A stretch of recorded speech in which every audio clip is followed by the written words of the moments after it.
Assalamualaikum warahmatullahi wabarakatuh. Perkenalkan kami dari kelompok 2. Di sini kami akan mempresentasikan hasil karya majalah kami yang berjudul Membangun Akhlak Budaya dan Etika dari redaksi Pelita Jiwa.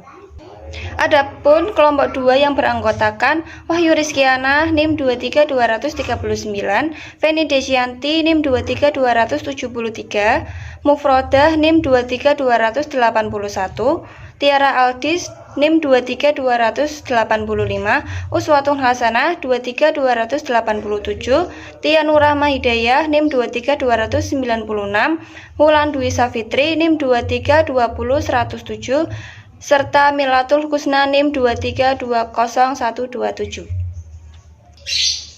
Dari majalah kami memiliki beberapa karya, diantaranya puisi, dongeng, serta naskah drama.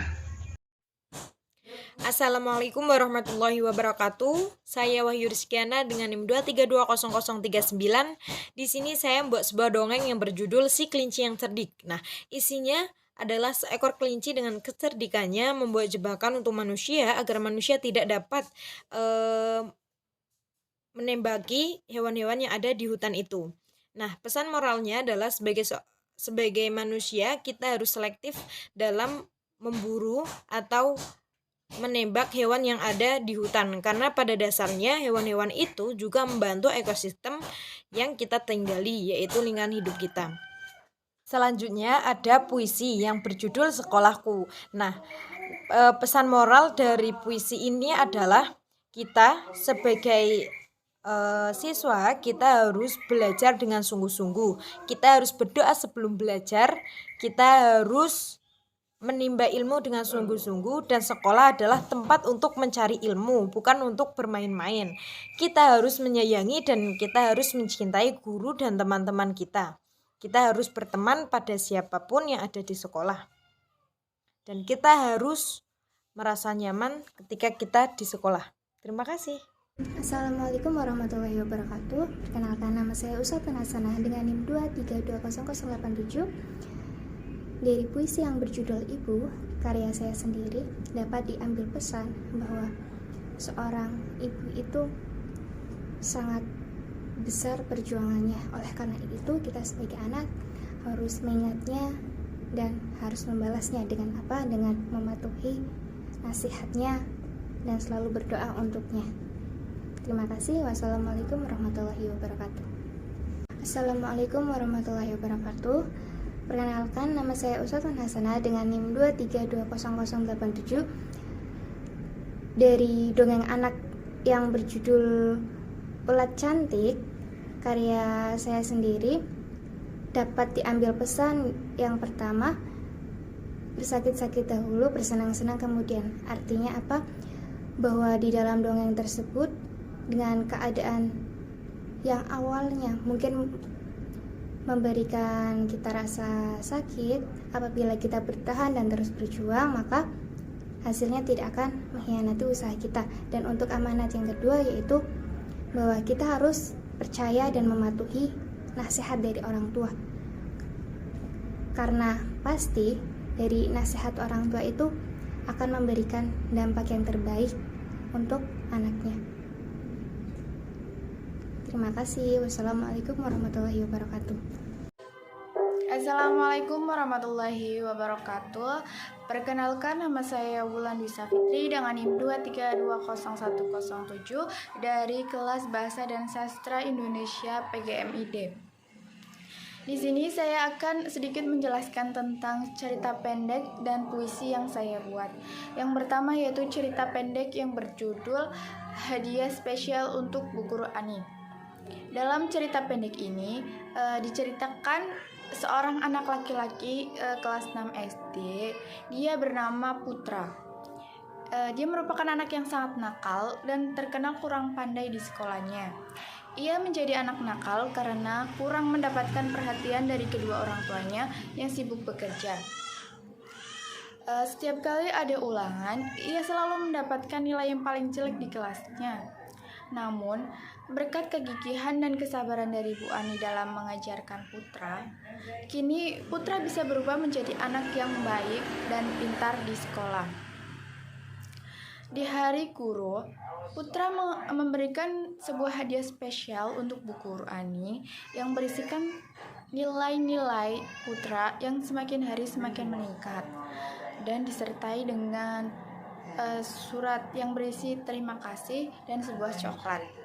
Assalamualaikum warahmatullahi wabarakatuh. Perkenalkan, nama saya Tia Nurama Hidayah, NIM 23296. Pada kesempatan kali ini saya akan mempresentasikan hasil karya saya yang terdapat dalam majalah dalam kelompok kami. Di sini saya memaparkan dua karya, yaitu puisi serta naskah drama. Untuk yang pertama yaitu puisi yang berjudul Sekolahku Nan Indah. Maksud dari puisi tersebut yaitu di dalam sekolah mempunyai banyak keindahan. Keindahan tersebut tidak hanya dari lingkungan-lingkungan saja atau dari fasilitas sekolah, tetapi adanya guru, adanya murid-murid, adanya petugas sekolah lainnya itu membuat sekolah menjadi tampak indah. Di dalam puisi tersebut juga dikemukakannya rasa terima kasih atas jasa-jasa para guru yang telah disampaikan, yang telah diberikan, dan yang telah diajarkan kepada murid-muridnya. Kemudian untuk karya saya yang kedua yaitu tentang naskah drama. Di sini judul dramanya yaitu Jangan Usil. Singkat cerita saja, terdapat ada beberapa anak di sekolah dan salah satunya dia memiliki sifat yang usil. Dia berperan antagonis dan memiliki sifat yang tidak baik untuk ditiru. Dari naskah drama tersebut dapat dinilai untuk nilai moralnya tersendiri, yaitu jangan pernah usil kepada teman atau kepada siapapun, karena pada hakikatnya manusia itu adalah makhluk sosial yang sama-sama saling membutuhkan untuk saling tolong-menolong.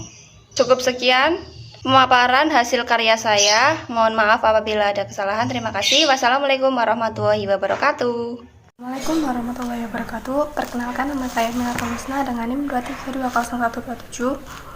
Artikel yang saya buat yang berjudul Apa Makna Mukjizat. Artikel yang bersumber dari buku Syaifuddin Al-Indonesi tahun 2010, Ensiklopedia Anak Muslim, Kilauan Mukjizat Al-Quran. Artikel ini menginformasikan bahwa menurut Profesor Dr. Andes Quraisyat, para pakar agama Islam mendefinisikan mukjizat antara lain sebagai suatu hal yang luar biasa yang melalui seorang yang mengaku nabi sebagai bukti kenabiannya yang ditantangkan kepada orang yang ragu untuk melakukan atau mendatangkan hal serupa, namun mereka sanggup melayani tantangan itu. Nah, mukjizat ini dibagi menjadi dua. Yang pertama, mukjizat yang bersifat materi, dan yang kedua, mukjizat bukan materi.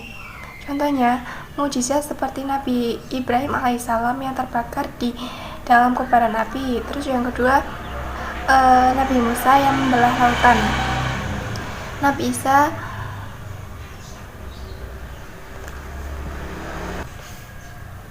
Nabi Isa penyembuhan berbagai penyakit, dan yang terakhir Nabi Muhammad ini berbeda dengan mukjizat yang lain, yaitu mukjizat Al-Quran yang dapat dijangkau oleh setiap orang yang menggunakan akalnya dimanapun dan kapanpun. Pembagian mukjizat ada dua pokok, disebabkan oleh beberapa hal. Salah satunya yaitu para nabi sebelum Nabi Muhammad SAW ditugaskan untuk masyarakat dan masa tertentu. Ini berbeda dengan Nabi Muhammad SAW yang diutus untuk seluruh umat manusia sampai akhir zaman, sehingga bukti kebenaran ajarannya harus selalu siap dipaparkan kepada setiap orang yang ragu dimanapun dan kapanpun dia berada. Menurut seorang ulama dari India, Dr. Randa Zakir Naik, meskipun terdapat banyak isyarat ilmiah yang menjadi bukti kemukjizatan Al-Quran. Assalamualaikum warahmatullahi wabarakatuh. Perkenalkan, nama saya Feni Desyanti dengan NIM 2320073. Di sini saya akan menjelaskan mengenai karya yang saya buat, yaitu 2 buah puisi dan 1 buah cerpen. Yang pertama, puisi berjudul Batik. Dalam puisi ini diceritakan bahwa batik adalah karya seni yang menarik yang menjadi simbol yang karismatik. batik adalah warisan Nusantara yang namanya sudah diakui dunia. Sudah selayaknya sebagai penerus bangsa, kita harus melestarikan batik dan kita harus bangga akan batik. Kemudian puisi yang kedua berjudul Desaku Tercinta.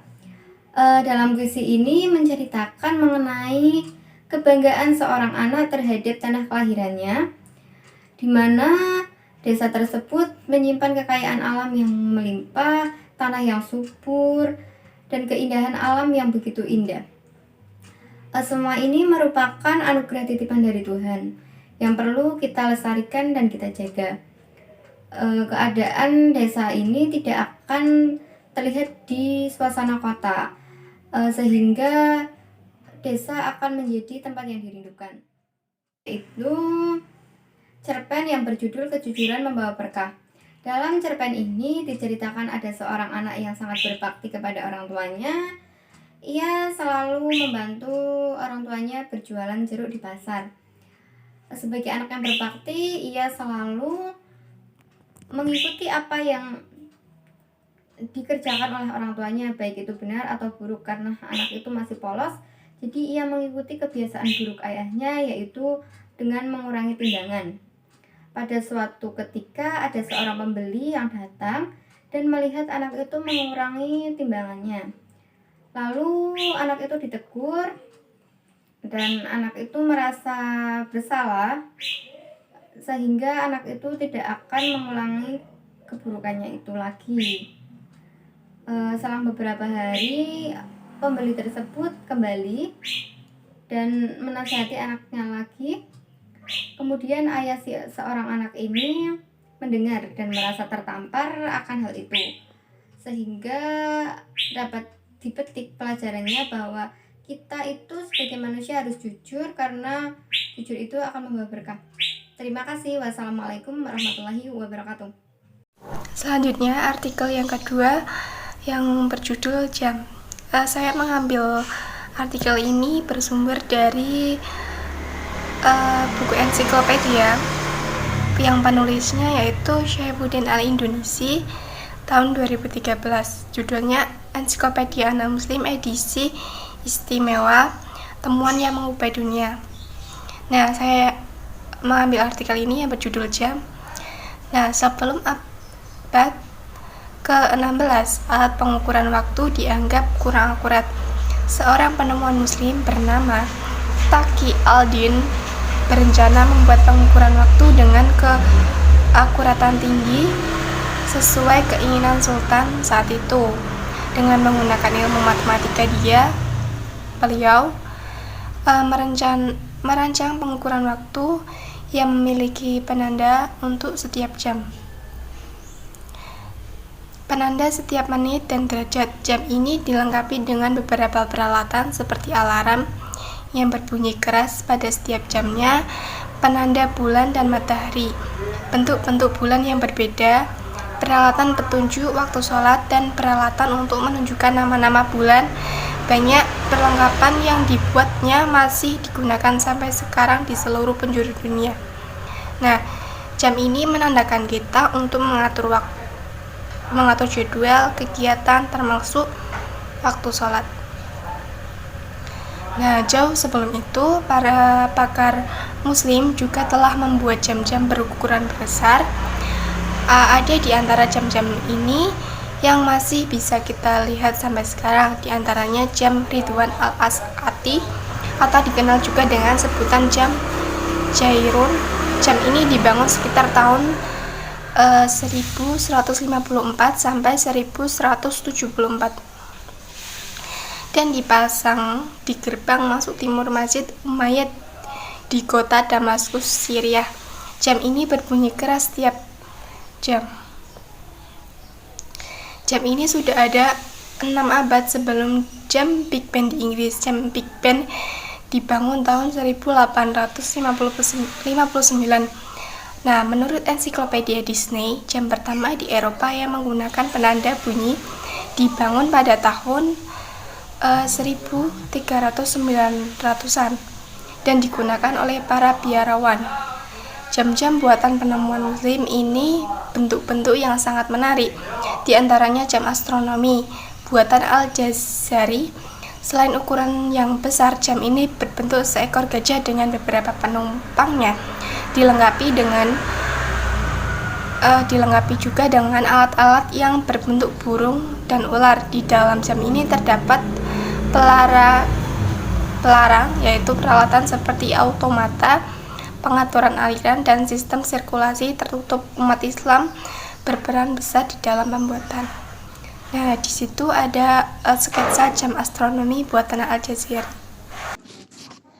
Puisi dengan judul Taman Bungaku itu berisikan tentang adanya variasi bunga, semerbak bunga, macam-macam bunga yang mempan.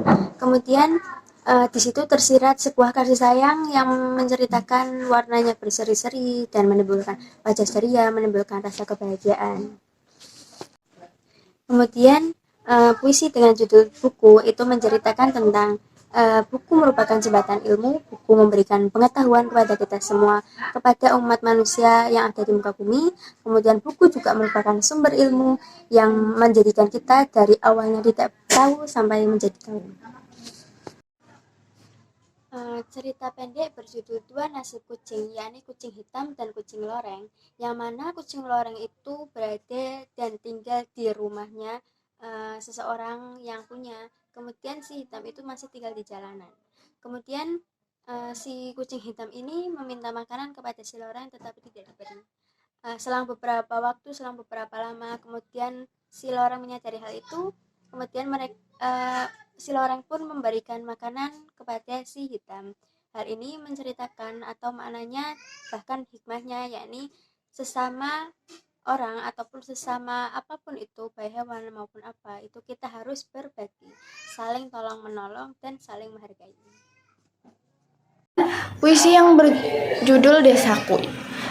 Puisi ini menceritakan tentang kekaguman seseorang terhadap desa kelahirannya yang sangat indah dan asri. Kemudian puisi yang kedua yaitu berjudul Sahabat Kecilku.